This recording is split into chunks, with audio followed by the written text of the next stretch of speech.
Hi mga wang, for today's video pala ay sa wakas ay nauumpisa na po namin yung paglinis ng polishing fan. For how many years, how many days, in how many minutes. Thank you Lord kasi naumpisa na din. So ito po yung ginagawa namin ay paglilinis po ng polishing pan kasi puno na po ng waste material. Kaya sa araw na to ay nagluluding po ako ng dump truck. So tignan nyo guys kung paano ko to umpisahan at paano ko to tatapusin. Kasi bago lang din talaga to. Ngayon lang na araw inumpisahan ng ano na to, paglilinis. Watch you guys. May ikukwento pala ako sa inyo. O real talk po to based on my experience and based in my tuber. Nung una ko palang sampa dito, sa totoo lang, hindi talaga ako marunong magbako.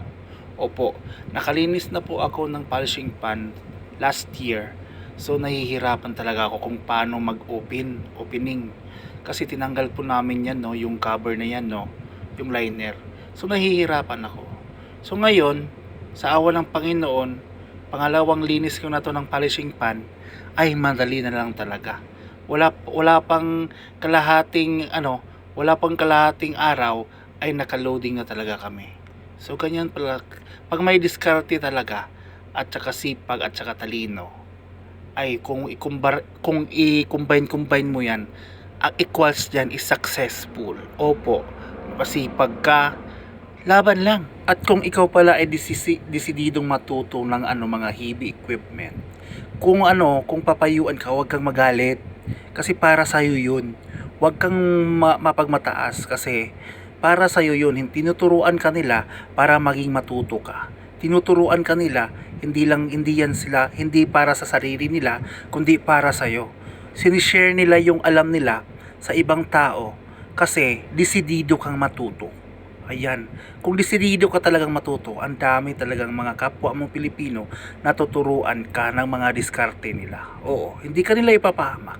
As long as willing ka talaga matuto, willing mong i-accept kung pagagalitan ka ng bisor mo, or yung nag-train sa'yo, ay palaman talaga yan. Pag once na mag-abroad ka, ay accept mo talaga kung ano yung isasabi nila kasi para sa iyo yan, hindi para sa kanila.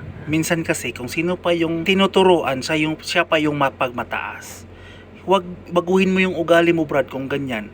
Naku, walang magtatagal sa iyo na kaibigan kung ganyan yung ugali mo. Kasi dito talaga sa kumpanya namin, pag willing ka talagang matuto, ay tinuturuan ka nila.